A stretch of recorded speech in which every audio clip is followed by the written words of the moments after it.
está Cuéntame qué aquí pasa hoy. esa pedazo de escritora mexicana. ¿Cómo está Ah, usted? ¿Te has hola. tomado el vermú? No, no.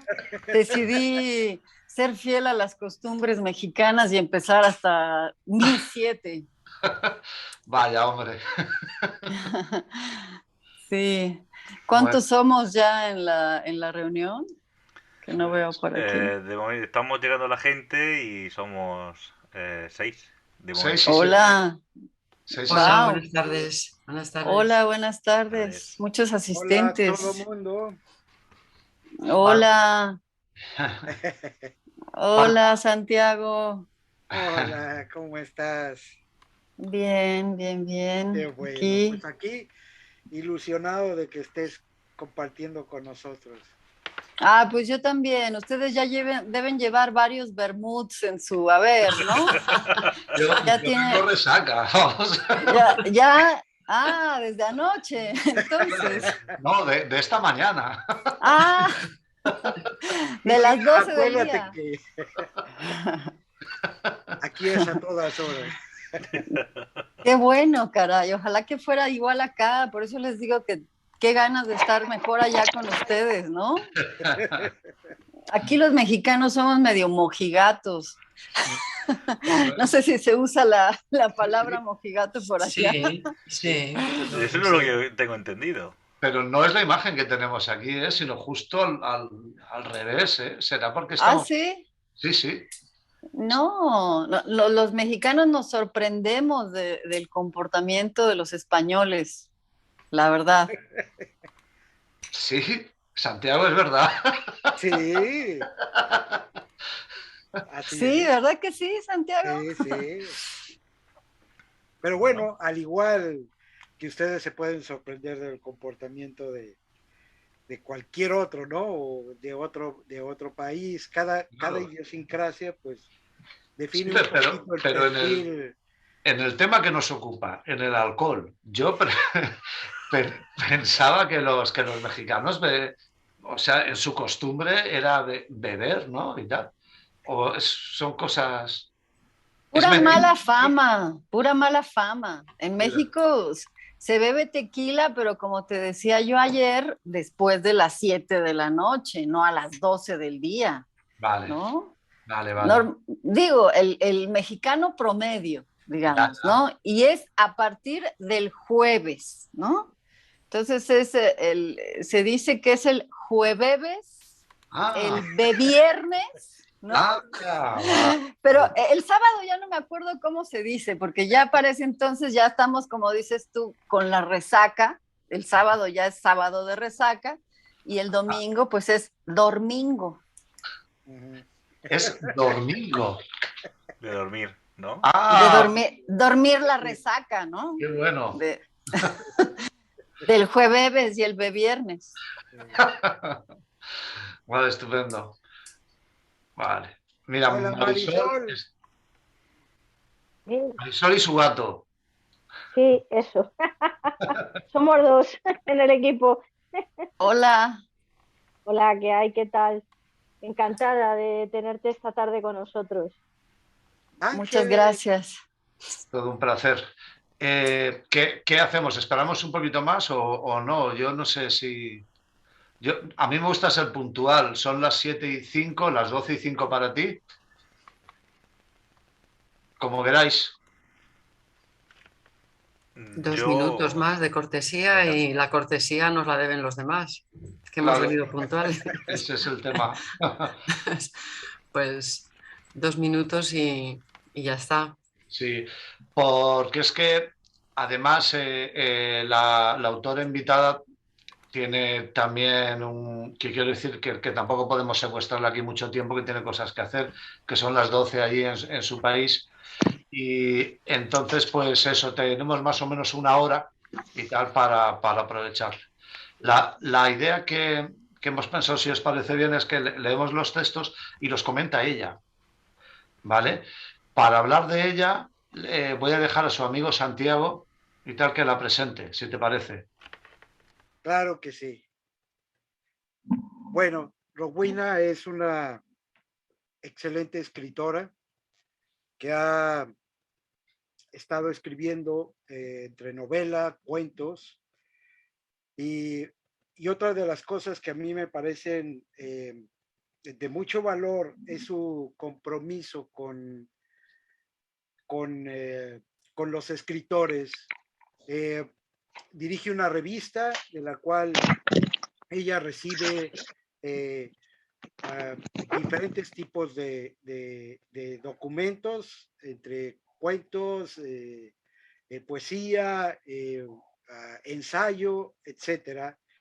Y entonces eso me parece muy bien. Trabaja también en radio, y en radio participa en discusiones acerca de la literatura y también de otras cosas. Es una escritora representante muy bien de lo que es la mujer mexicana que le dedica su talento a la literatura y a otras cosas. Y pues bueno, yo la conozco desde hace mucho y la quiero muchísimo, y me da realmente un gusto que esté con nosotros participando para que nos pueda mostrar un poquito de esa faceta que tal vez para ustedes sea novedosa, pero muy interesante. Muy bien. Las novelas, has escrito poesía, cuento, novela y tal, entrevistas a autores, ¿no? Eres muy... las novelas que has escrito, no, hay una que por el título solo quiero leérmela y tal, Cigoto. ¿De qué va? Pues mira, Cigoto, curiosamente, es un libro que tiene está en varios géneros, podría decir yo, porque tengo una versión poética de Cigoto, tengo una versión breve, una versión larga, y bueno, en fin, es más que llamarlo novela, es como un trabajo experimental que tengo. Hay una publicación muy pequeña de un extracto que hizo una editora allá en Nuevo León, Monterrey, pero bueno, en realidad se trata, ¿cómo explicarlo? De una exposición ideológica más que narrativa. Y hay una parte también de Cigoto que está en un libro de relatos que se llama Indiscriminable. Digamos, quizá la parte más completa de Cigoto esté ahí. La edición pequeña que te digo, que es como un microlibro, es muy difícil de conseguir y bueno, en fin, es casi que una curiosidad, ¿no? En un día te la mando por allá a España. Sí. Eso quería. Sí. Es que no he podido. Una Me narración ha gustado elusiva. comprarla, pero no he podido. Es muy difícil encontrarla. Sí. Yo te la mando, te lo mando. Y no es novela, ¿eh? No, yo creo que por ahí en alguna página de internet le pusieron que era novela, pero no es. Es más bien una serie de disertaciones de un personaje que no ha nacido, pero lo sabe todo, ¿no? ¡Wow! Qué interesante. Bueno, son y 10. ¿Empezamos o qué? Son y 8, pero vamos. Muy bien. La idea es que leamos y que sea Rowena quien nos hable, nos dé su crítica, buena, mala o despiadada, como ella vea. Vale. Hondo ha dicho que sí. A ver, ¿quién empieza? Acepta el compromiso. Sí. ¿Quién empieza? A mí me da igual. Venga, va, empiezo yo. No lo sé, por el orden en que están colgados o Vale. así, ¿no? Vale, sí. Desde el primero hasta el último, sin solución. Ese era de... Es que este no está firmado, creo. Vale, ¿no es de nadie de los que está aquí? No. ¿Cuál? Mío no. Es que no pone, Sin no pone solución. el texto no pone el nombre. Vale. Pues lo leo yo. Vale. Joder, qué mareo. ¿Qué ocurre? La cabeza me da vueltas. ¿Qué digo la cabeza? Yo doy vueltas. Sin parar, sin solución de discontinuidad. Diría la artificiosa de mi hermana. con ritmo continuo, eso sí, no hay tirones en estos giros. Mi vaivén es cadencioso. Si no fuera porque me estoy golpeando continuamente contra estas paredes redondeadas a las que soy incapaz de agarrarme, sería casi divertido. No recuerdo haberme montado en ninguna atracción de este parque. Me he excedido bastante en la comida con mis amigos y seguro que de haberlo hecho terminaría devolviendo el revoltijo desigual de comida y bebida alojado en mi estómago. Lo que faltaba, yo volteado sin parar y rodeado de comida masticada a medio digerir, que al igual que yo se estrella continuamente contra las paredes, rebotando como pelotas de goma o semillas de una marimba. Intento agarrarme sin éxito. En la oscuridad solo percibo las paredes lisas y frías. Esté donde esté, va a bastante velocidad, pues hay momentos en que casi floto en el aire. Intento recordar dónde me encontraba hace unos minutos, o unas horas, o quizá unos días. Me sentí muy mareado cuando me levanté de la mesa. Esto de celebrar una despedida de soltero en un parque de atracciones fue una desesperada y desafortunada idea de última hora, urdida por mis colegas. Ninguno tenemos pasta. Yo, de hecho, con los gastos de la boda estoy tieso. Cásate, cásate, que si lo gestionas bien sacas dinero al final. Pues ni al final ni al principio. Yo, o mejor dicho, nosotros palmamos seguro. Después de comer yo no estaba en condiciones de montar en una montaña rusa, a donde el resto se dirigió sin titubeos. Me quedé apoyado en la pared de una caseta, esa de escopetas de balines, que disparas contra una diana en círculos de colores en movimiento sin fin. Recuerdo haber fijado mi vista en la diana, que da vueltas sin parar de forma casi hipnótica para evitar caer al suelo. Haber pedido una escopeta para probar y nada más. Ahora oigo gritos, enormes gritos. Me he parado. Estoy rodeado de un líquido viscoso, diría que con la consistencia de la sangre. Soy una bala y estoy en guerra. Estoy en una guerra. Sí, y estoy en una guerra, que es diferente. Bueno. ¿Quieren el comentario ahora o al final de las lecturas? Pues yo creo que tras cada texto, ¿os parece?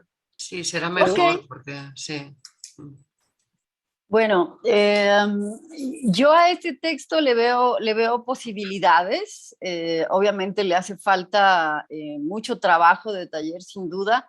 Este límite de caracteres que se pusieron quizá sea uno de los principales problemas. Yo creo que es un poco confusa en el texto sin solución esta insistencia en las paredes lisas y frías, ¿no? Porque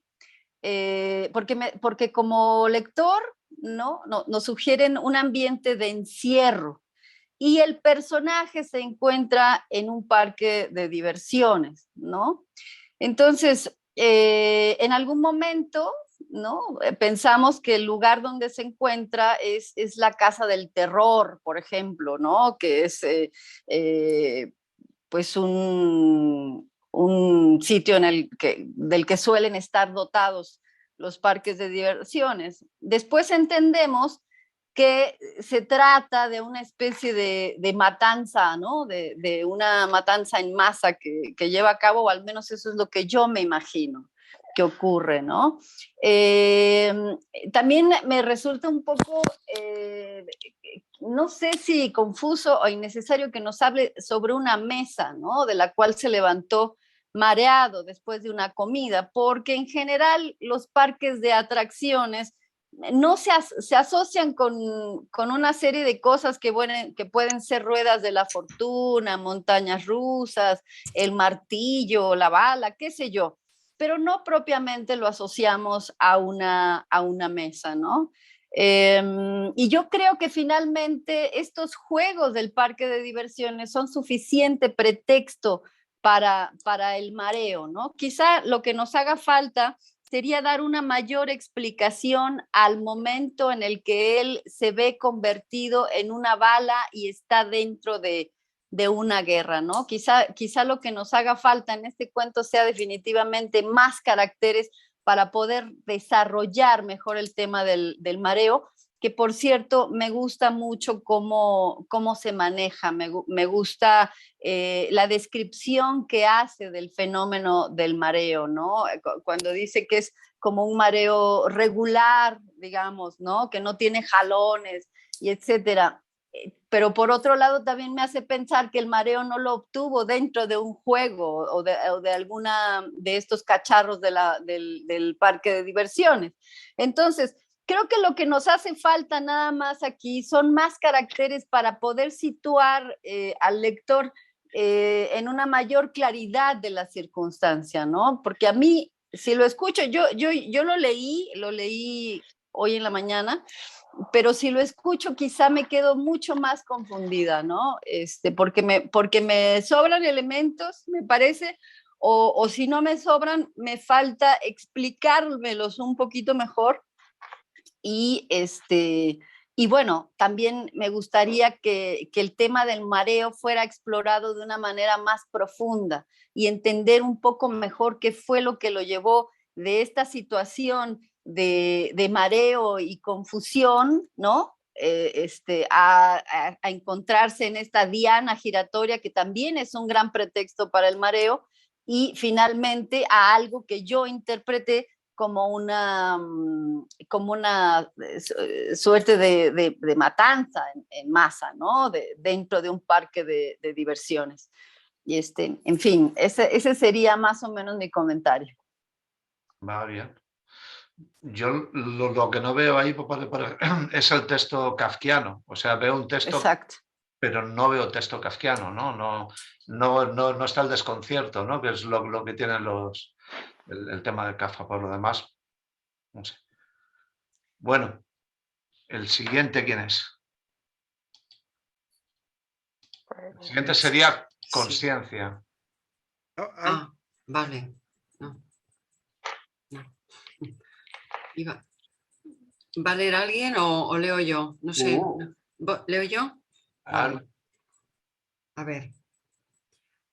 Medias palabras, palabras a medias, pensamientos inconexos.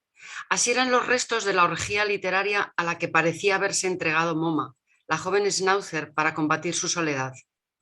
Atrapada por la ansiedad, se había ensañado con los libros al alcance de sus afilados colmillos. Últimos días en Viena, diminuto cementerio, observar, hipnosis. Eran algunos de los fragmentos rescatados.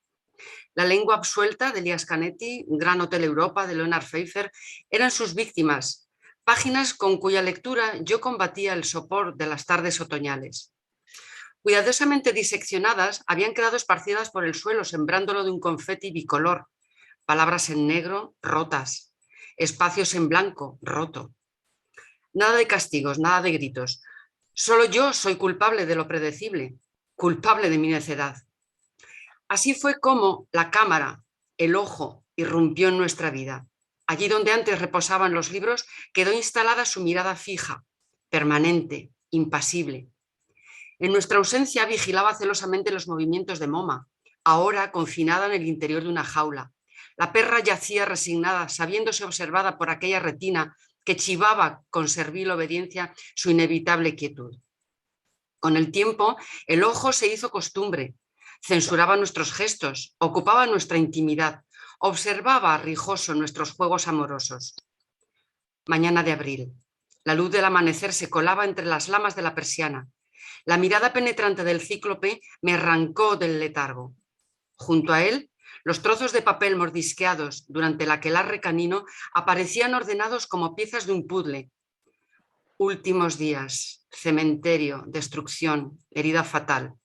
El mensaje era inequívoco. La fábula de Polifemo, enamorado de Galatea, cobraba sentido.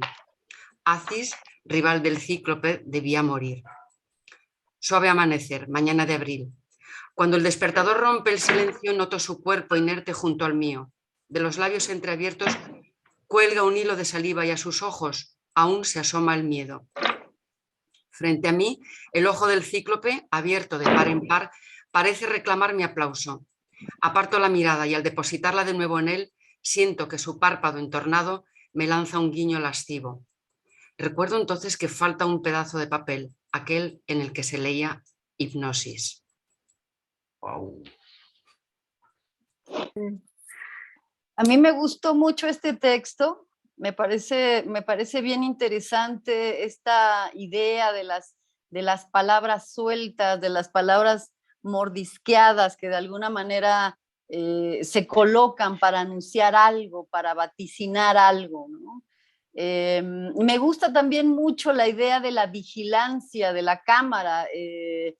Yo he trabajado incluso abundantemente con esta idea que me parece muy de nuestro tiempo, esta idea de la vigilancia, que observa a MoMA. Ahora, no comprendo muy bien para qué fue colocada, ¿no? Es decir, si todos sabemos que es la perra y nadie más quien provoca este estropicio de palabras, ¿no? En algún momento yo estoy esperando como lectora que el ojo del cíclope descubra algo diferente a lo que nos parece obvio, ¿no? Esta destrucción. Entonces, en algún punto me quedo pensando que quizá el cíclope sepa algo que nosotros como lectores no sabemos, ¿no? Que no nos ha anunciado, porque hasta ahora todos sabemos que es la perra quien lo hace, ¿no? Estoy esperando un autor distinto de esta catástrofe de las palabras, ¿no? Quizá también nos hagan falta, como decía en el texto anterior, más caracteres para poder, si no explicarlo, hacer que el lector se intrigue aún mucho más, ¿no? O haya por ahí alguna respuesta a esta pregunta de si es únicamente MoMA quien destruye los libros o genera esta catástrofe de palabras. Quizá me haga falta un poquito más de información, no terminé de entender si había por ahí, si fue el cuerpo del animal o fue el cuerpo del amante o del esposo el que yacía junto a la narradora en la cama, ¿no? Es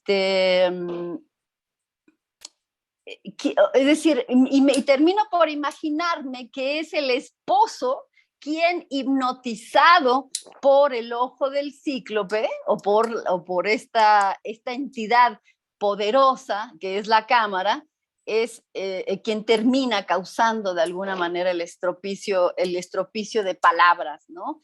Quizá, como decía, sería interesante extender el texto y que hubiera por ahí alguna inserción que nos dijera qué es lo que vio la cámara, ¿no? Es decir, de qué fue testigo ese cíclope, ¿no?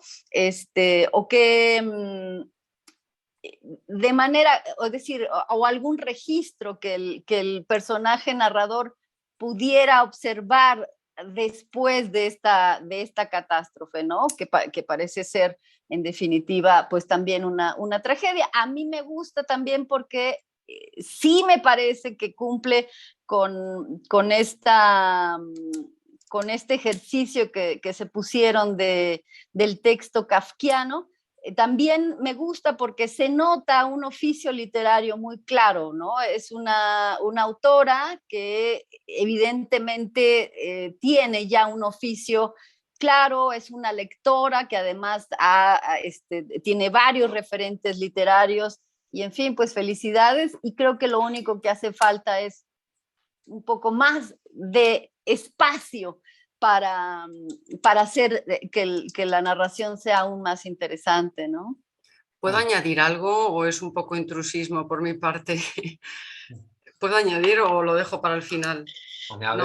Sí, no, me ha parecido magnífica la crítica, que me beneficia muchísimo, vamos, que me enseña mucho, pero también quiero salir en mi defensa. Sí. Porque creo que era Francisco Brines, el poeta, el que decía que la obra se completa con la opinión y con la lectura del lector. O sea, Claro. que el escritor nunca cierra su obra, solo lo hace cuando es leído.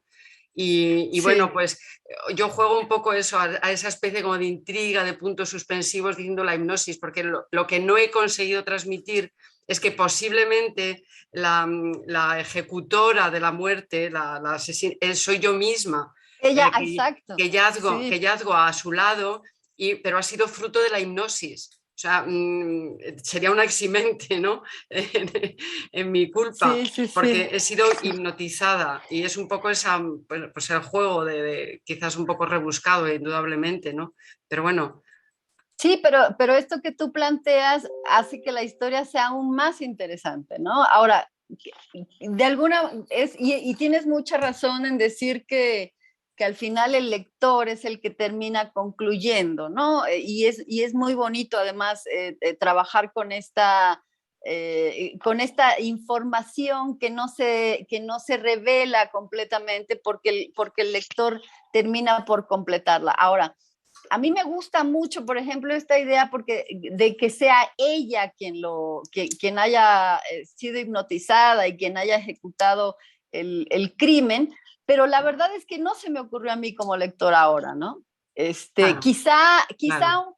Quizá no que desnudes todas las claves, pero que eso des es. una o dos, ¿no? Sí, sí, una sí. o dos, que Sí. cierta culpabilidad por ahí, a lo mejor que la narradora no logra descifrar incluso, ¿no?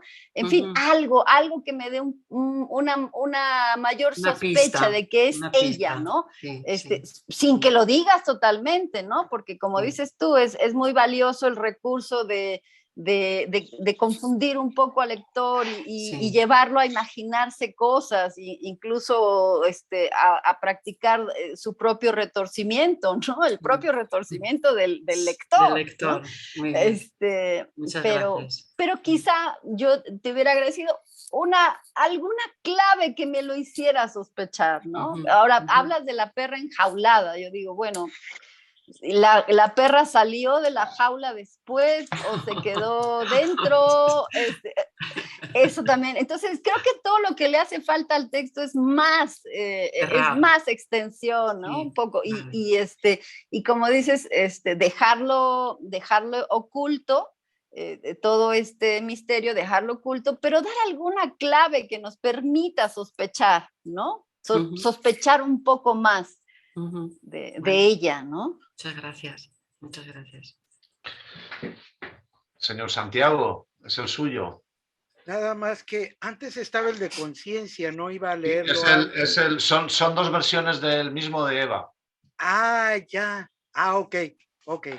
Bueno, pues voy yo entonces. La cíclope. Cíclope, conciencia también es tuyo, Eva. No. Ok. Yo lo he titulado Cíclope solo. Entonces, sí, exacto. Que el de conciencia es otro. ¿Es otro? Sí. Sí. Y que está antes, no sé, por eso decía así. Ah, vale. Ostras, es verdad, qué cabeza tengo. Vale. ¿Este quién lo lee?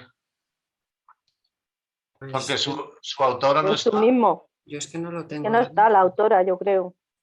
El A autor ver, o la si queréis autora leo no yo. está. Lee tú, Tiago. Pero es de Eva. Eva No. Es de otra Eva. Ah, vale, ok. Me gustaría ser la única, pero No es el paraíso, pero bueno. ya hubo un tremendo precedente. Bueno, o gozoso. Vale. Hemos dicho que era conciencia, ¿no? A ver si me acuerdo yo de leer. Ese día amaneció para todos igual, pero no para mí. Me sentía extraña, como si tuviera prisionera en mi interior.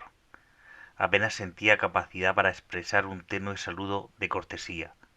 No tenía palabras que ofrecer esa mañana. Así, En ese estado me dirigí a mi instituto. Como todas las mañanas, iba en el autobús viendo por el ventanal el mundo pasar tan ajeno a mí. Me sentía como si yo no perteneciera a él. Podía verlos, pero ellos a mí no. La primera clase transcurrió como un vendaval, rápido y bullicioso, enérgico, ajeno por completo a mi silencio. La segunda jamás la olvidaré. Entré en clase de mecanografía y me senté, situándome frente a mi máquina. Comencé a calentar mis dedos, que cada vez iban más rápidos, concentrada en la pantalla luminosa que tenía frente a mí, viendo letras y letras sin sentido, pero que mis dedos sabían interpretar. Cogí velocidad, y en ese instante ya no vi más. Sentí un fuerte cosquilleo en mi cabeza y un extraño tirón hacia arriba. Me estaba desprendiendo de mi cuerpo, que seguía, como si nada, realizando como un autómata los ejercicios. Pero yo me estaba elevando. No me sentía separada, sino estirada hacia arriba. Podía verlos a todos. ¿Qué me estaba pasando? No lo entendía. Un miedo atroz y paralizante me recorrió. Dios mío, ¿me estaba muriendo? Podía seguir subiendo y estirando hasta que ya no pudiera más. ¿Y entonces qué? ¿Se rompería la unión con mi cuerpo? ¿Y si entonces ya no podía volver? ¿Caería mi cuerpo muerto frente a todos? Entonces sí que me verían por fin, solo tal vez. Pero no, quería volver a mi cuerpo inmediatamente, y con urgencia. El terror inundó todo mi ser y pensé, tengo que dejar de escribir, tengo que volver antes de que sea demasiado tarde. Y grité sin voz, con una intensidad que hubiera dejado sordo al mundo. Deja de escribir. Para, para ya. Y paré. Me detuve con una sensación paralizante. Volví como en esos momentos rápidos que duran una eternidad. Volví, mareada y asustada. Mis ojos intentaban enfocar lo que tenía delante de mí. Sentía como si mi alma estuviera ajustándose a mi cuerpo, como una mano a un guante, como un cojín mullido se adapta a su funda, buscando ocupar todos los huecos libres para poder quedar completamente lleno y perfecto. En ese momento la profesora, que se había percatado que había dejado de escribir, me instó a continuar, con una persistencia casi ilógica para mí. Claro, ella no sabía, no podía entender. Entonces me excusé como pude y salí. Me fui rápida y sin rumbo fijo, a digerir lo mejor posible lo que me había ocurrido. Si una cosa tenía clara ese día, es que no iba a volver a tocar una máquina de escribir, al menos durante mucho tiempo. Eva María Caro Martínez. Bueno, a mí ese texto me parece también muy interesante. Creo que tiene posibilidades. La idea central en la cual el personaje se eleva, se desprende de su cuerpo a partir de la acción de escribir, me parece muy interesante. Pero creo que el error que tiene es que la autora aborta esta idea demasiado pronto, ¿no? A mí me hubiera gustado como lectora que el personaje explorara mucho más profundamente, que se adentrara en esta sensación de desprendimiento, de elevación, de expansión, de estiramiento de la conciencia. Y lo que ocurre es todo lo contrario, ¿no? Que el personaje se atemoriza, deja de escribir y abandona esta sensación, ¿no? Lo que yo sugeriría a la autora en este caso es que hiciera al revés, ¿no? Que su personaje, en lugar de atemorizarse, se regocijara en esta sensación y que explorara mucho más profundamente en ella, que decidiera regresar a la máquina una y otra vez para volverlo a experimentar, ¿no? Eso es lo que yo como lectora hubiera deseado, saber mucho más acerca de esa sensación de desprendimiento que provoca la escritura, ¿no? Y creo que de esa manera podría lograr un texto muy interesante, que no le tenga miedo a su idea, porque me parece que es una idea bastante buena. Yo estoy de acuerdo con eso, pienso así, parecido. Es verdad que es una pena, porque ya empiezas a leer y dices tú, joder, qué buena idea, Sí. qué ritmazo, y de pronto dices, joder, es verdad, sí. Sí, le da miedo, ¿no? Y eso nos decepciona a todos, ¿no? Yo observo además que hay una especie, digamos, de complejo de vivir, porque hay no sé cuál es la frase ahora mismo, no sé rescatarla, donde dice, por fin me ven. Es decir, Exacto. es alguien que no se valora y que tiene que hacer algo tan extraordinario como es morirse para que por fin alguien ponga sus ojos en ella y atraiga la atención. Y en cambio debería de haber buscado la escritura como herramienta de salvación, como herramienta de protagonismo, ¿no? Y al revés, lo que hace es que huye porque yo creo que es una persona llena de miedos y la única manera de que la miren es morir. Y como no muere, escapa. Sí. Tiene un potencial el texto, es verdad. Sí. Muchos. Bueno, ahora sí, señor Santiago. Ok. Bueno, mi narración se llama Despatado y ahorita le he puesto un subtítulo que es O el hombre que le gustaba dibujar rostros en los cristales. Llovió aquella noche. Lo recuerda muy claro. Estaba sentado en la parte trasera del sedán de Pérez, un colega.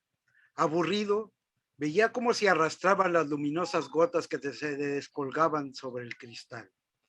Echó vapor y dibujó una carita triste, y no sabía por qué, pero se sentía así. Fue entonces que vio el impacto. En ese instante estaba mirando al dueño de la tienda de enfrente abrir la puerta de su coche. ¡Trac! No puede evitar contraerse mientras camina hacia el metro. La imagen vuelve y vuelve una y otra vez. ¡Trac! El frente de un Mercedes impactando la puerta. ¡Trac! Piernas machacadas y separadas de sus muslos. ¡Trac! Sangre a montones. El tipo huyó. Camina rápido esquivando a la gente que le empuja.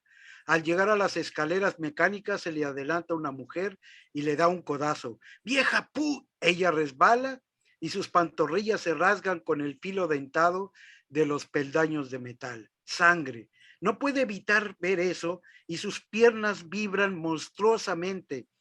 Desde el accidente, si alguien tropezaba, cojeaba o le faltaba un pie, las piernas le cosquilleaban sin control y eso le causaba mucha inquietud. La mujer aúlla, salta de la escalera ante el escándalo que se está gestando. Se sienta en un rincón y entierra su cabeza en sus muslos cosquilleantes. Tiembla. Ya, calma, respira hondo y se levanta entre pasmado y atribulado, caminando casi a ciegas. La gente le mira y se hace a un lado. Entra a un vagón y se recarga en la puerta. Deja que su sudor se destile en el cristal. Echa vapor y quiere dibujar una cara alegre, pero las gotitas de agua se desvanecen. Un hombre lee un periódico. Se ha identificado al autor material del atropello y fuga. Se cubre el rostro con las manos. Siente culpa. ¿Y si había alterado sus recuerdos? ¿No era él quien manejaba ese coche y se distrajo pintando una carita alegre en el parabrisas? De seguro lo han reconocido. Al salir, la gente se aparta nada más al mirarle. ¿Y su coche dónde estaba? ¿Tenía coche? ¿Por qué andaba en el metro? en el edificio de oficinas toma el elevador y la gente sale asustada empujándolo. Sus compañeros se levantan de los escritorios al verle pasar. ¡Oh! La voz del jefe. Martínez, llegas muy tarde. Silencio. Él se encierra en su despacho. Recorre la silla hasta el escritorio, hasta que el escritorio se le hunde en el vientre. Los codos caen como puntas de bollo duro. ¡Trac, trac! Coche negro, ríos rojos, una carita amarilla sonriente y burlona le mira colgando desde el espejo del coche de Pérez. Alguien carraspea, la puerta se abre. Su jefe entra y detrás de él 3 desconocidos que visten de gris y abotonados hasta el cuello. Martínez, este es el oficial mayor. Suda. Me revientan, la autoridad de la policía. Lo sabía, lo sabía. ¿Cómo su mente pudo ocultarle todo? De asuntos paranormales, ¿eh? Señor Tellado, haga favor de cerrar la puerta. Señor Martínez, parece que usted ha perturbado la paz ciudadana. No entiendo, dice sorprendido. Tomaremos asiento. Señor Tellado, nos hacen falta un par de sillas. Usted fungirá como testigo. El jefe Tellado abre y da órdenes. Una vez colocadas las sillas, el oficial les pide a todos que tomen asiento. Señor Martínez, como autoridad de control de fenómenos paranormales, abrimos un inductus para formalizar un crimen de categoría A de alarmante. ¿Qué sucede?, pregunta saltando de rostro en rostro. A ver, señora secretaria, anote, se le acusa al indicto de amenaza psíquica, alteración del orden con juegos mentales. ¿Ya notó, señora secretaria? Sí, señor oficial mayor. Señor Tellado, levántese y vea que la señora secretaria lo haya anotado todo. Recuerde que es usted testigo. ¿De qué se me acusa? Martínez, ahora le toca a usted. Levántese. No. Grita manipulando su índice.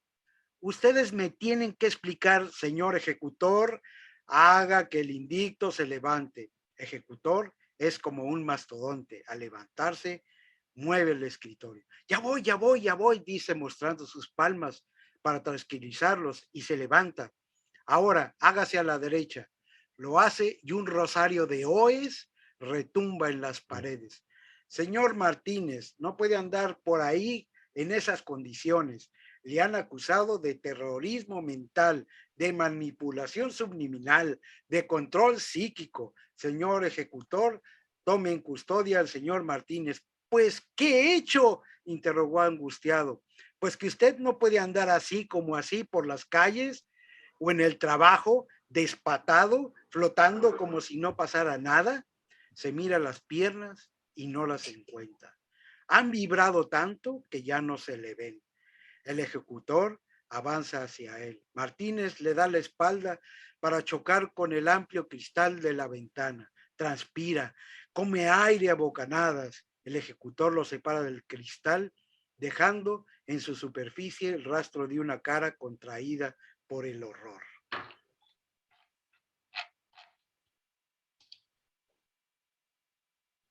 Pues yo creo que Santiago pues ya tiene un oficio literario muy marcado, el texto está muy bien escrito. Me gustan además me gustan ciertas frases que son muy originales y hasta divertidas, ¿no? Me gusta también que es como muy ilustrativo, puedo imaginarme muy claramente lo que está ocurriendo, puedo imaginar la carita triste y alegre en la ventana del coche, puedo imaginar los accidentes, puedo imaginarlo a él mismo como personaje, ¿no? Y por otro lado, esta idea de la amenaza psíquica me recuerda nuevamente a un autor del que platicamos así, bueno, les comentaba yo muy brevemente el día de ayer, que se llama Juan José Millás, me lo recomendó por ahí un músico muy malo venezolano. Y que tiene esta exploración con el tema de la influencia, digamos, de la mente sobre otras mentes, ¿no? Entonces, me gusta mucho el tema, me parece bastante original, me parece que también cumple bien con el tema kafkiano. Sí, y bueno, este sí no lo pude leer, no lo encontré en el blog, me gustaría leerlo con más calma quizá para darle algún comentario un poco más profundo, pero bueno, creo que por el momento me parece un cuento bastante completo, es bastante, está terminado pese a lo breve que es. Yo no le pediría tampoco, no le pediría mayor descripción porque está finalizado. Y bueno, ¿lo subiste al blog, Santiago? Sí, de hecho ya está ahí, ya aparece, ¿no? Pues no Claro, sé, yo no lo vi, la verdad yo no lo vi. es que se suben en borrador y entonces Ajá, o bien o Tiago o yo y tal, que somos los que administramos el blog, lo subimos, ¿no? No lo subimos directamente para evitar troles y cosas así, ¿no? Y tal. Y entonces es verdad que no, que se quedó en borrador más tiempo de la cuenta, Santiago. Bueno, sí, pero muy bien, me gustó mucho, Sí. mucho, muy bien escrito, muy bien hecho y muy imaginativo y original, me parece también, ¿no? Y tuyo, Santiago. O sea, yo leo cualquier texto, ahora que te conozco un poco, y podría decir este es de Santiago, o sea, que tiene firma. Tiene un sello personal, sin duda, Sí, sí. sí, sí, sí, lo Digo, tiene. yo le he leído otras cosas a Santiago también y sí, creo que tiene su sello personal. Bueno, ahora viene nuestra amiga Marisol. Buenas. Lo leo, ¿se me escucha bien? ¿Y eso? Sí. Sí. Más o menos empiezo. Su frente estaba impregnada de un sudor frío, pegajoso, que le humedecía las entrañas. Era miedo, rabia contenida, lo que le hacía permanecer inmóvil, incrustado a la tierra blanda y fría. Estaba tirado en el suelo bajo la oscuridad de la noche, oculto, agazapado como un animal herido, todos sus instintos alerta, como si esperase un golpe certero. Las bombas caían a poca distancia y convertían la oscuridad en fogonazos de terrible realidad, destruyendo los deseos de vida. Ya no podía huir, era demasiado tarde. Sabía que los aniquiladores estaban cerca, que podían detectar cualquier movimiento. Por eso se había enterrado bajo los escombros de aquel edificio en ruinas que había sido una hermosa universidad. Tenía los ojos irritados de tanto mirar sin ver nada, las pestañas y las cejas cubiertas de barro. Un casco pesado le cubría la cabeza. No sabía cuánto tiempo llevaba allí. Las horas se hacían infinitas ante una espera prorrogada de final inmediato. Pensamientos fugaces pasaban por su cabeza como impactos de misiles que sacudían los edificios cercanos, y sin embargo tenía la sensación de que todo era tan irreal. Una ráfaga, una ráfaga de ametralladora sacudió la puerta que había a pocos metros de donde se encontraba, mientras una sombra zarandeada por la metralla se difuminaba y caía abatida, dejando escapar un alarido. Todos sus músculos se tensaron. Respiraba a intervalos agónicos. La certeza de que estaba cerca de la muerte resquebrajó la poca integridad que le quedaba. Él no debía estar allí, o sí. Ya no sabía por qué había decidido volver sobre sus pasos para luchar, para salvar su dignidad. Ahora todos estaban muertos. Las promesas incumplidas habían quedado suspendidas en el aire como copos de nieve que caían de forma intermitente. No podía olvidar su cara, su sonrisa, cuando la dejó en la frontera con una mochila llena de recuerdos, esperanzas rotas y el violín zarandeado por las carreras y los pasos apresurados ante la inminente sacudida de los bombardeos. Ella, entre una multitud de mujeres y niños, corría sin rumbo fijo, pero lejos de aquella locura que se había desatado sin aviso. Y volvió sobre sus pasos, por encima de la destrucción, junto a hombres que no conocía, pero que también compartían su miedo y su ira. Nadie quería la guerra. ¿Cómo era posible que en un mundo lleno de tecnología y avances electrónicos estuviesen luchando cuerpo a cuerpo con un enemigo poderoso que quería arrasar su esperanza y su futuro.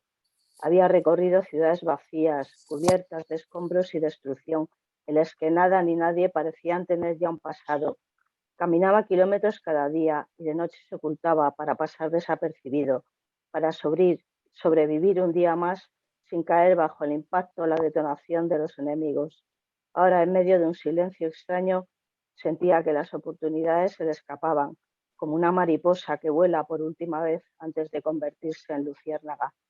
Pegada al suelo, sintió su propio sufrimiento, la inquietud atravesándole los sentidos, y para calmarse buscó en el bolsillo del pantalón un cigarrillo que puso con cuidado entre sus labios agrietados por el frío y la escarcha. En medio de la soledad, en aquel momento de calma tensa, solo podía saborear las hebras del tabaco. Ya no tenía fuego. Un ruido próximo, cada vez más cercano, le puso en alerta. Clavó las punteras de las botas en la tierra y apretó los dientes. Entonces sucedió. Algo golpeó con energía sus pies. De forma instintiva se llevó las manos a la cara y se tapó la boca para no gritar. Joder, tío, despierta, es tu turno, te toca hacer guardia. Abrió los ojos extrañado, confuso, sin poder situarse todavía. Al fondo una figura se movía sin forma con movimientos bruscos.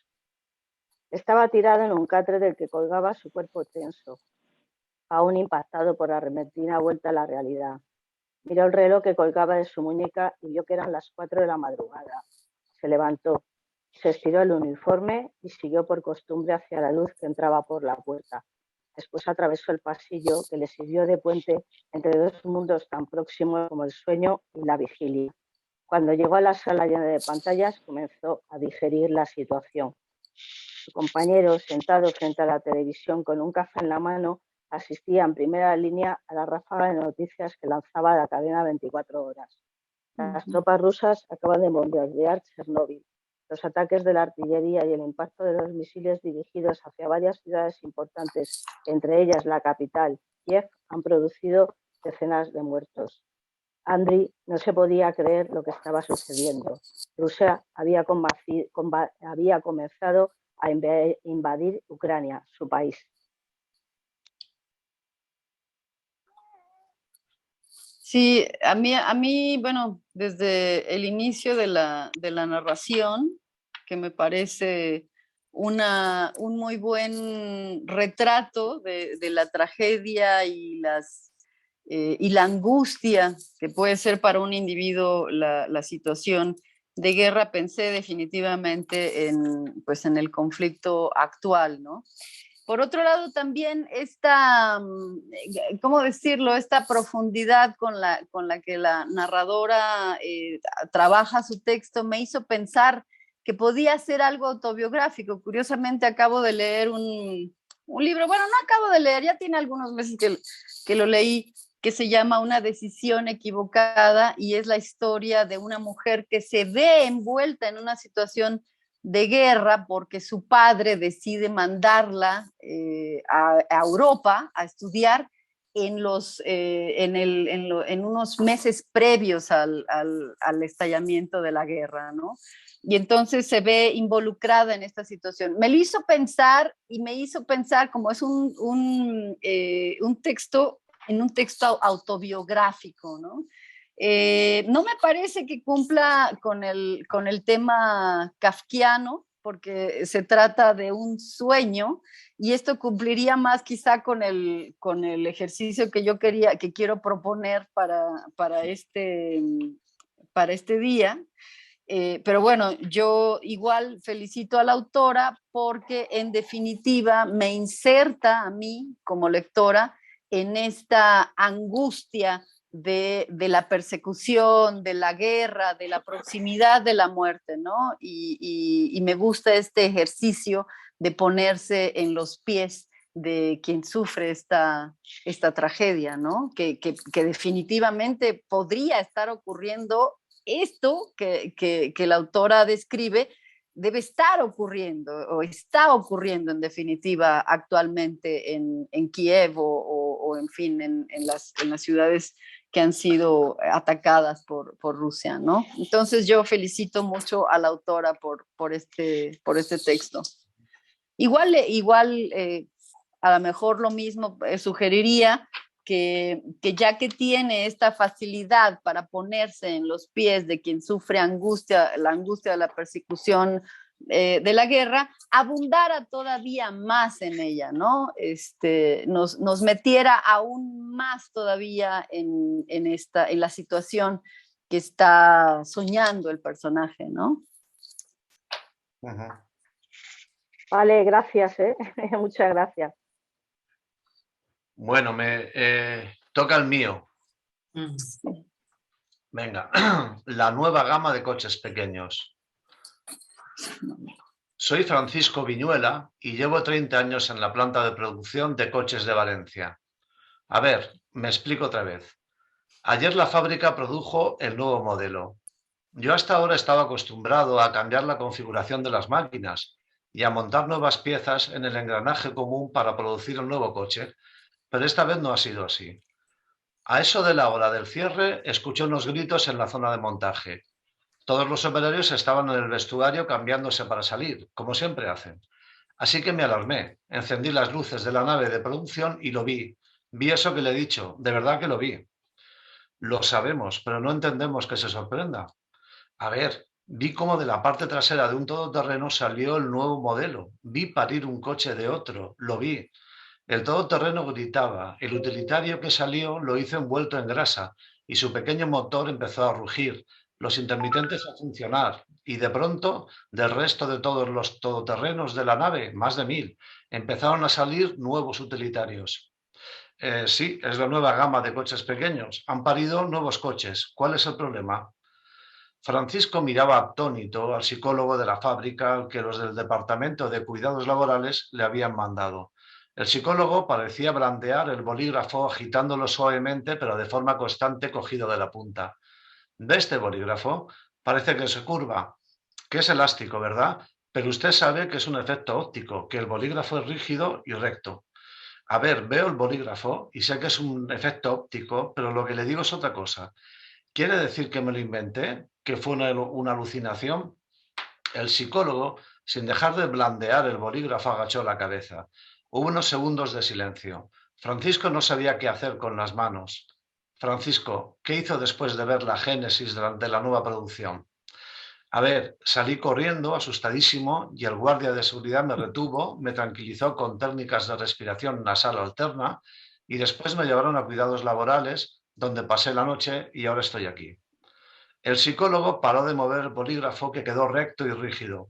Se levantó de la silla, anduvo hasta la parte de atrás de donde estaba sentado Francisco, le puso las manos sobre los hombros y empezó a masajearlos diciendo en voz bajita: «Ay, Francisco, ay, ¿qué vamos a hacer contigo?». Por la ventana de la sala, Francisco pudo ver a varios de sus compañeros mirándolo con ojos compasivos.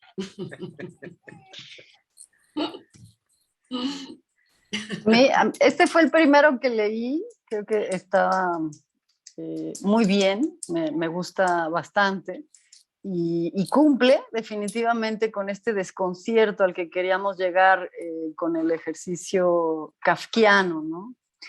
Me gusta porque nos pone varias trampas en este espacio breve que tiene la narración, nos coloca en varias trampas, ¿no? Nos coloca en situaciones inesperadas, valiéndose de estas trampas.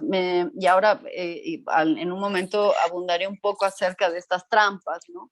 El título me gusta porque anuncia cierta ironía, parece una frase publicitaria, pero una vez que nos adentramos vemos que no tiene absolutamente nada que ver con la publicidad del planteamiento, sino con una suerte de irrealidad o de realidad más bien, que no es reconocible por el protagonista Francisco Viñuela. Una realidad donde los todoterreno paren coches pequeños, ¿no? Es muy interesante que inicia el relato con algo que parece ser una primera persona del singular y después nos percatamos de que se trata de un diálogo, ¿no? Y más aún, nos sorprende que en un punto inserta a un narrador omnisciente, ¿no? Que colabora con aclaraciones breves, digamos, y que nos deja bien claro qué es lo que está pasando, ¿no? Esta estructura de diálogo más el narrador omnisciente me parecen necesarias para entender lo que está ocurriendo, ¿no? El inicio es algo que yo probablemente sería a lo único que le pondría quizá algún pero, ¿no? Es un inicio que me parece un poco falso, ¿no? El me explico otra vez resulta un tanto incomprensible al inicio de la narración, porque es un tanto extraño explicarnos otra vez cuando no hemos explicado nada aún, ¿no? Salvo que trabajamos, que llevamos 20 años trabajando en una planta de coches, ¿no? Sin embargo, cuando entra esta voz narrativa o esta voz omnisciente, quedamos muy claros en que Francisco Viñuela está hablando con el psicólogo de la planta. Yo quizá aconsejaría que lo iniciara con la frase simple y llanamente: ayer la fábrica produjo el nuevo modelo. ¿Por qué? Porque ahí es donde está la primera trampa que nos pones a nosotros como lectores. Es un inicio un tanto extraño, porque lo primero que yo pensé cuando leía el cuento es que un coche no se produce en un día, ¿no? O sea, decir ayer la fábrica produjo el nuevo modelo me lleva a pensar cómo pudo haberse producido un nuevo modelo de automóvil cuando sabemos que un proceso de producción nos lleva no un día, sino varios meses, ¿no? Entonces, esa es la primera sensación de desconcierto que nos provoca, o que a mí como lectora me provocó esta narración, ¿no? Sin embargo, una vez que superamos esta trampa y vamos más adelante, nos enteramos de que dicho modelo no fue producido en una forma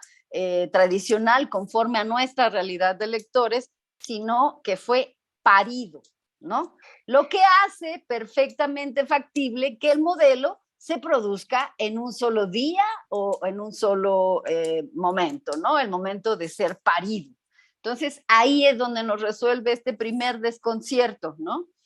Luego, el pasaje del bolígrafo también me parece muy interesante porque ahí, bueno, al menos a mí me pasa, o me pasó como lectora, que ahí es donde, en definitiva, nos ubicamos como lectores del lado del protagonista Francisco Viñuela, ¿no? Este gesto de impaciencia por parte del psicólogo nos lleva a ver que el psicólogo no comparte nuestra realidad, no comparte este desconcierto que tiene Francisco ante esta realidad en que los todoterreno paren. Pues yo felicito también al autor, igual pienso que es un trabajo muy imaginativo, sí cumple en definitiva con esta situación de desconcierto kafkiano y bien, pues te digo que quizá lo único que yo cambiaría sería este inicio, ¿no? O sobre todo esta frase de me explico otra vez, ¿no? Porque no sé, porque no me parece del todo necesario y me parece mucho más contundente iniciar con este desconcierto de el ayer la fábrica produjo el nuevo modelo, ¿no? Y bueno, ese sería todo mi comentario. Muchas gracias. Yo me ha hecho, la verdad es que está lleno de guiños humorísticos, no podemos evitar el reírnos en varios de los pasajes, ¿no? Es divertido. Y la parte que buscamos todos en ese carácter kafkiano, a mí me ha recordado a que todos, en mayor o menor medida, con más o menos frecuencia, hemos vivido situaciones de kafkianas, y esto posiblemente es producto de la monotonía de un trabajo en una planta de producción de coches o de maquinaria, que tiene que ser tan monótono el ver pasar los rodillos con los tornillos, con los parachoques, no tengo ni idea, vamos, pero y alguna vez yo creo que soñamos con que tiene que pasar algo que rompa esa monotonía absolutamente soporífera. Si estás en una reunión, pues ves al director hablando y darías algo porque se le cayera un ladrillo, sin hacerle daño, pero se le cayera, no sé, los pantalones, o que tuviera un moco colgando, o algo que poder contar cuando llegas a casa y decir, ¿qué tal la reunión? Lo de siempre. No, Sí, el sí. jefe, al jefe le pasó tal cosa, o al compañero de al lado que tenía que estar tomando apuntes y estaba jugando con la maquinita en la tablet y se le ha saltado algún cortocircuito, o yo qué sé, y se le ha rizado el pelo, no sé. Y entonces la verdad es que todo eso lo he añadido, que es un poco lo que hablábamos antes, ¿no? De cómo el lector contribuye a terminar y a recrearse con la obra. Por eso a mí tampoco me ha sorprendido mucho cuando dice lo de otra vez, porque es como que nos ha trasladado a un escenario que ya estaba creado. El obrero que está chiflita, o el psicólogo que no lo está menos, porque cuando le coge por los hombros ahí como una especie de, no sé, me ha dado así como un poco de grima verle ahí, ay, pobre Francisco, ¿qué vamos a hacer contigo? Y los compañeros como diciendo, vaya marrón que te ha caído, majo. O sea que me ha Está parecido muy muy bueno. aprovechable y divertido, y con todas las premisas necesarias cubiertas. Yo también lo he disfrutado. Sí. Muy bien, muchas gracias. Eva, también. Y ahora Ángeles. Sí, vamos a ver. ¿Me escucháis bien? Sí, sí, muy bien. Vale. Amigas del alma. Todavía recuerdo aquella noche, cenando con buenos amigos. Todo apuntaba a una noche estupenda, aunque en cierto momento algo inquietante, sobre todo cuando Blas me cogió de la mano, me miró a lo más profundo de mis ojos y me dijo, tú eres especial, ¿ves y verás cosas que los demás jamás soñaríamos en ver? Fue otra de sus habituales premoniciones, pero en ese momento me quedé sin aliento. Menos mal que Alicia, mi amiga del alma, bromeó sobre el tema y la conversación tomó otros derroteros. Después, ya en mi casa tranquila y relajada en mi sofá, cotilleando el móvil, vi en las últimas noticias el trágico accidente que se había producido esa noche. En ese momento sonó el timbre. Era mi amiga Alicia. Me apetecía hablar un rato contigo, amiga del alma, me dijo. Hablamos largo y tendido, nos reímos de nuestros avatares en la vida. Y en un momento dado se puso muy seria y me dijo, recuerda que yo siempre estaré apoyándote, aunque no esté contigo. Nuestras almas permanecerán siempre juntas, amigas inseparables. Sonó el teléfono, era Blas, y me dijo, Alicia ha tenido un accidente y ha muerto. Yo me quedé petrificada. Alicia se levantó, asintió con la cabeza, me dio un beso y se esfumó. No podía hablar, solo balbuceaba. Blas seguía el teléfono, se asustó y a los 5 minutos estaba tocando mi timbre. ¿Estás bien?, me preguntó. Me abracé a él y entre sollozos le dije, Alicia estaba conmigo cuando has llamado. Fin. Sí, es un relato que es un lugar común, quizá. Hemos escuchado historias parecidas, misteriosas. Y bueno, de hecho se me hizo la piel de gallina. Ahora, lo leí ayer, pero ahora que lo leíste tú, se me hizo la piel de gallina. Yo hubiera querido, digamos, como lectora, conocer un poco más acerca de esta última conversación que tuvieron, ¿no?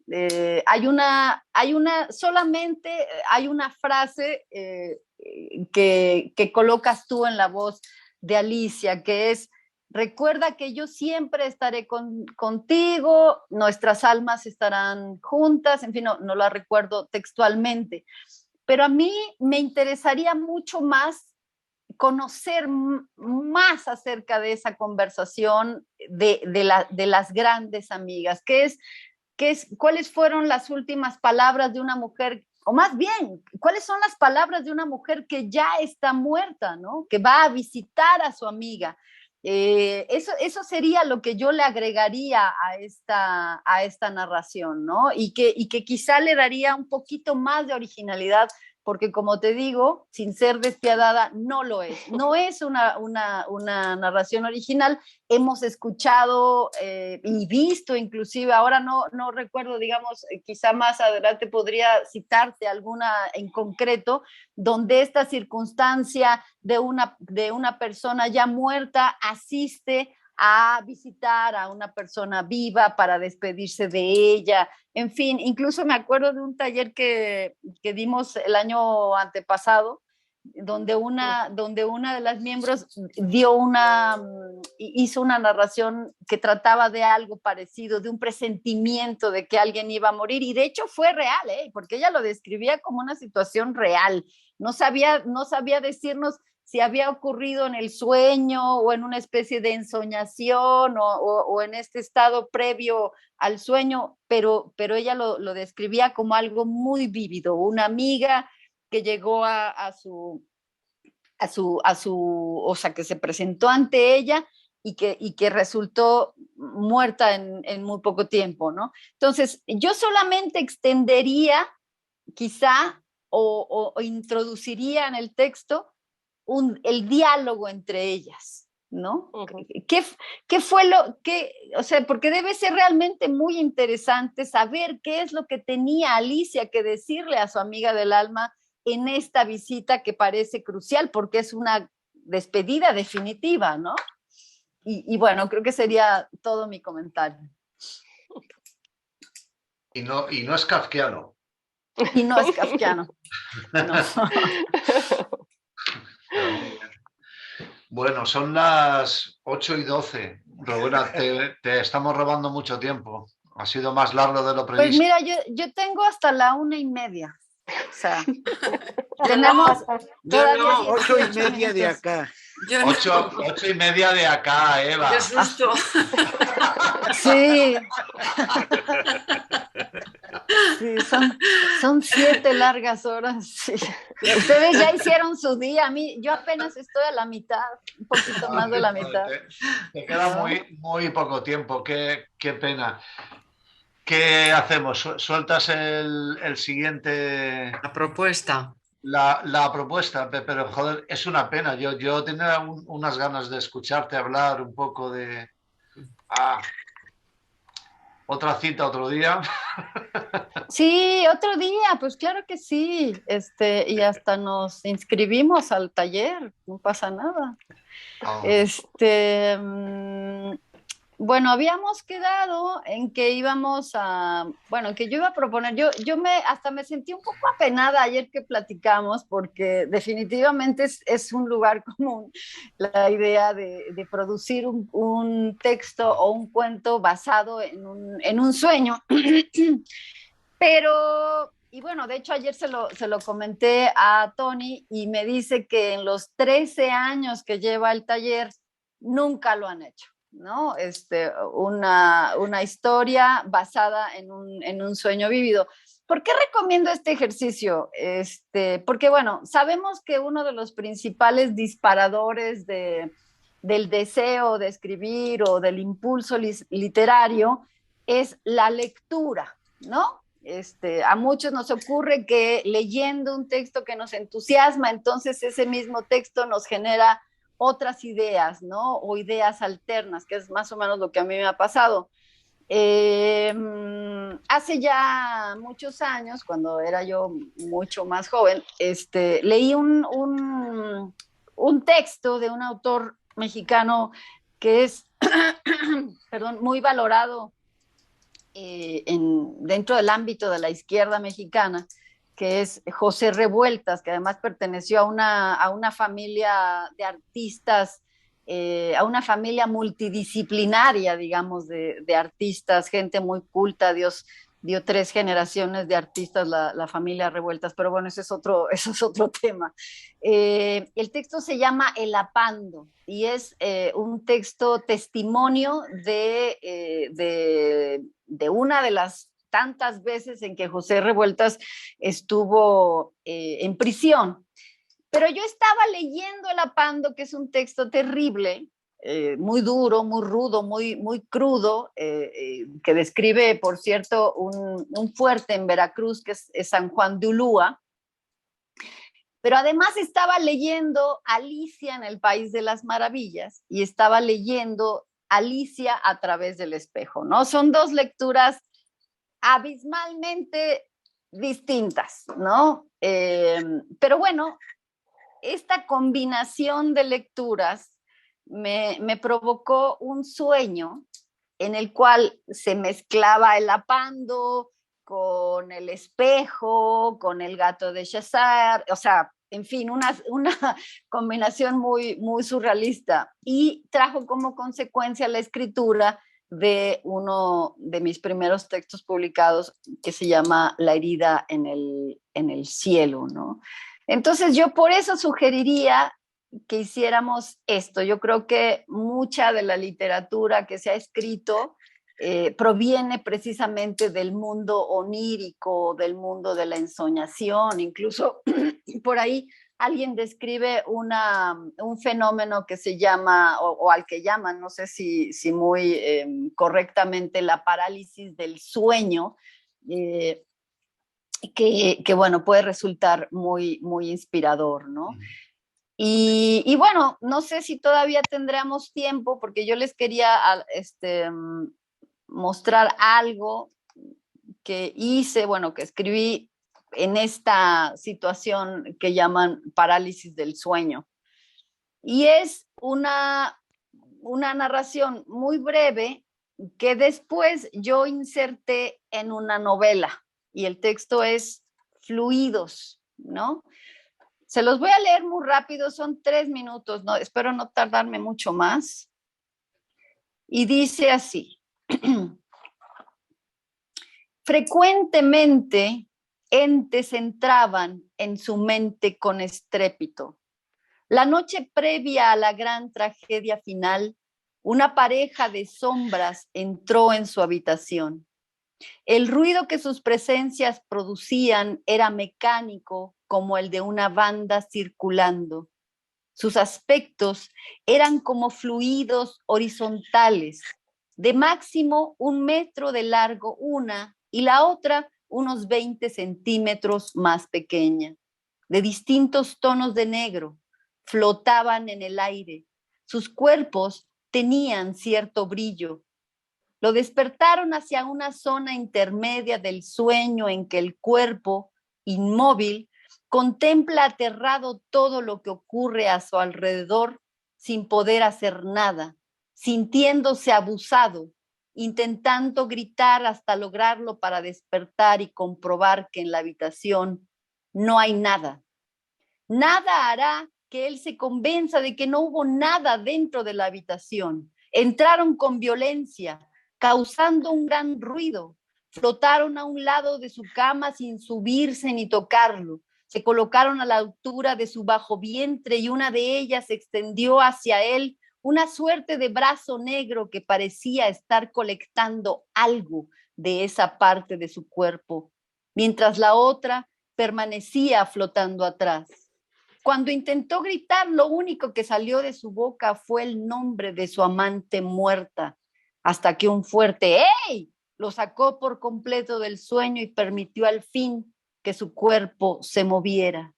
Y así, cada noche su sueño era una batalla contra las ánimas violentas y vampíricas que mandaba la serpiente, pequeñas bandidas de energía o de fluidos con aspectos siempre distintos.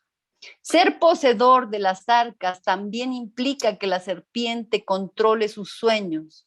Sin embargo, hay un resquicio donde ella no puede llegar y ese es el de su amor por la amante muerta. Bueno, esto del final pues es ya como parte de lo que lo une a la trama de la novela, ¿no?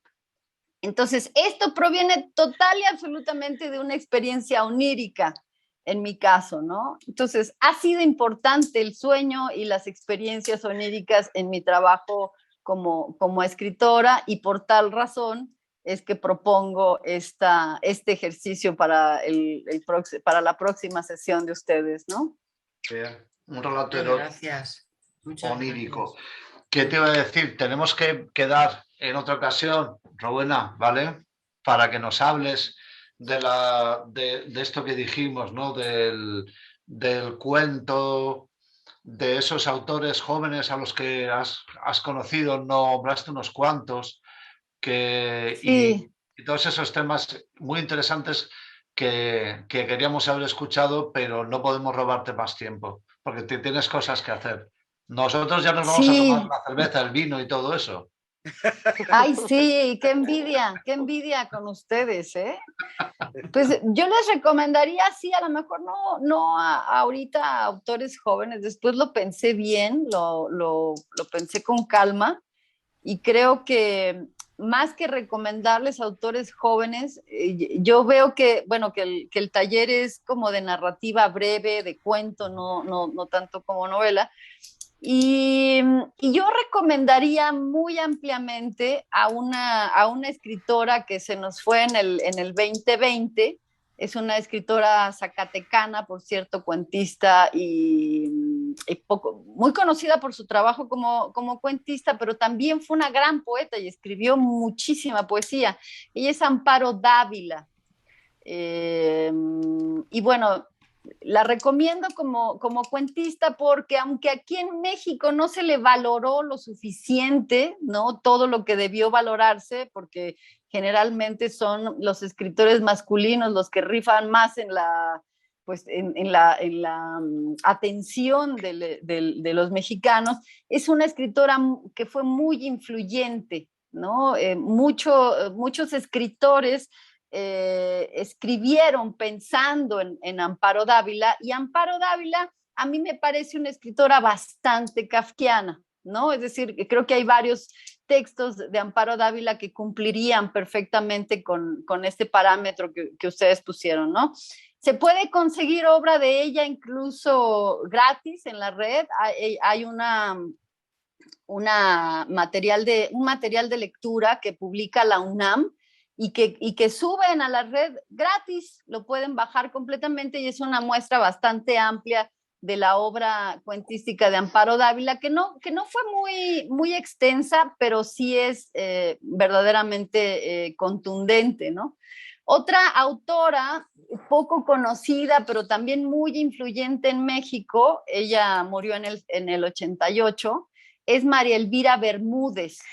María Elvira Bermúdez es una escritora duranguense que fue, de hecho, la primera mujer que se tituló en la Escuela Libre de Derecho aquí en México. Fue prologadora de sepan cuántos durante muchos años. Creo que sus prólogos nunca los firmó, y fue nombrada en México como la Agatha Christie mexicana. Madre de una periodista también muy destacada que también murió en el 2020, Beatriz Pruneda, abuela de mi mentor, Juan José Reyes, y tiene una obra, ella sí, bastante extensa, que bueno, también se puede encontrar en la red, en esta misma colección que les digo de material de lectura de la UNAM. Es nada más cosa de googlear material de lectura Amparo Dávila, material de lectura María Elvira Bermúdez, y por ahí pueden leerla. Es fabulosa, fabulosa, y también, pues no exactamente kafkiana, porque lo de ella es más bien como el misterio, lo policíaco, etcétera, pero es extraordinariamente buena. también muy influyente, recibía a muchos jóvenes escritores en su casa y les daba pláticas, etcétera. Una mujer como de perfil bajo, pero igual que Amparo Dávila, mujeres que nunca estuvieron en los reflectores, pero que representaron influencias importantes para otros escritores, ¿no? Otra escritora a la que recomendaría mucho, y diga que estoy recomendando solo mujeres cuentistas, es Beatriz Espejo. Beatriz Espejo pues debe andar ya como por los 80 y tantos años, es una mujer madura, me dio clases a mí en la facultad, escritora veracruzana, cuentista principalmente, también tiene alguna novela por ahí. Y su carrera como maestra, como docente en la UNAM, también la ha vuelto una mujer muy influyente. Igual pueden encontrar una muestra bastante bien elegida de su obra en esta página que les digo de los materiales de lectura que publica la UNAM, ¿no? Beatriz Espejo. Esas tres serían quizá las escritoras no jóvenes, ¿verdad? Porque de hecho 2 de ellas ya fallecieron, pero sí muy importantes, digamos, en la formación de escritores en México y muy buenas ellas narradoras, ¿no? Pondremos los enlaces en el grupo de WhatsApp directamente y tal, y así los que no han asistido, que son algunos, muchos, pues se enteran también. Joder, pues claro. Muchas gracias, Rowena, de verdad, es tu primera visita, ¿vale? Falta otra y otra y otra, ¿vale? Claro que sí. Ha sido un placer, de verdad, y muy, muy pedagógico y es verdad, tomamos nota, yo creo, todos para intentar mejorar en estos pinitos que estamos intentando hacer y que disfrutamos, pero muchas gracias. No, al contrario, yo no siento que sean pininos, me parece que sí, que hay mucha madera, que hay mucho oficio, ¿no? Mucho oficio literario. Y luego llevan como 13 años trabajando, digo yo, pues no es un taller. Bueno, no todos. Unos entran, otros salen. Sí. Claro. Pues muchas felicidades y yo, por supuesto, yo encantada, me voy a inscribir al taller, me voy a apuntar con ustedes. No, sí, esa no es competencia leal, esa. Yo me voy. No, pero yo no compito para nada, yo... Te cambias el nombre y apagas la cámara. Ya está. Bueno, me parece muy bien. O me pongo un pasamontañas tipo bueno. Zapatista, ¿no? Tipo zapatista y ya y trato de fingir una voz así como más no cuela, pues más masculina. No se me va a salir un mechón de pelo así por el pasamontañas, ¿no? Así va a decir, ya sé quién es. Solo con las primeras líneas ya te habremos detectado, o sea que hace falta. Pero está muy bien. Pues qué bueno que pueda también participar, porque eso también nos ayuda a nosotros. Nos estimula, sí. Exactamente. Entonces, pues bienvenida, yo digo. Y bien hallada, claro que sí. Muchísimas gracias. Pues muchas gracias. Muchas gracias a ustedes y pues desde aquí les digo salud. Disfruten ese vino, es de viernes. Eso es, en plural. A empinarlo. Nunca en singular, siempre en plural. Bueno, muy bien. Esos vinos. Eso es.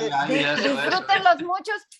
A mí todavía me faltan unas 5 horas y media para empezar a empinar los vinos, pero prometo también hacerlo. Les mando muchos besos, muchos abrazos y ojalá que pues pudiéramos estar por allá. La verdad que qué envidia. Venga, muchas gracias. Muy bien. Un besito, hasta luego. Gracias. Adiós, gracias. Hasta luego. Besitos.